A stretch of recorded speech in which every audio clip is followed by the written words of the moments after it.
Hi guys, welcome back to our channel Govinda cricket. Hyderabad వేదికగా తొలి test మ్యాచ్లో భారత్ ఇంగ్లాండ్ జట్లు తలపడుతున్నాయి. ఈ మ్యాచ్ తొలి రోజు ఆట సందర్భంగా ఓ అనూహ్య ఘటన చోటు తీసుకుంది. ఓ అభిమాని సెక్యూరిటీ సిబ్బంది కళ్ళు గొప్పి మైదానంలోకి దూసుకెళ్లాడు. గ్రౌండ్లోకి వచ్చిన సదరు అభిమాని టీమిండియా సారథి రోహిత్ శర్మ కాళ్ళు మొక్కాడు. హిట్ మ్యాన్ వద్దు వారిస్తున్నప్పటికీ అభిమాని మాత్రం వినిపించుకోలేదు. అయితే వెంటనే అప్రమత్తమైన సిబ్బంది అతనిని మైదానం నుండి బయటకు తీసుకెళ్లాడు. కాగా గతంలో కూడా ఇటువంటి సంఘటనలు చాలా జరిగాయి.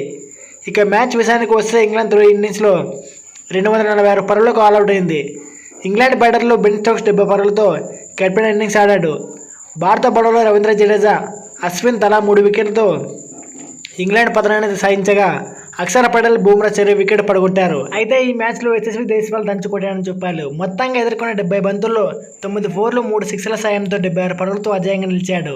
అయితే దూకుడిగా ఆడాలని భావించిన రోహిత్ శర్మ మాత్రం పూర్తిగా విఫలమయ్యాడు.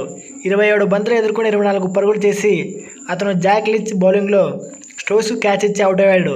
అతని స్థానంలో బ్యాటింగ్కు వచ్చిన సుమన్ గిల్ 43 బంతుల్లో 14 పరుగులతో ఆడుతున్నాడు.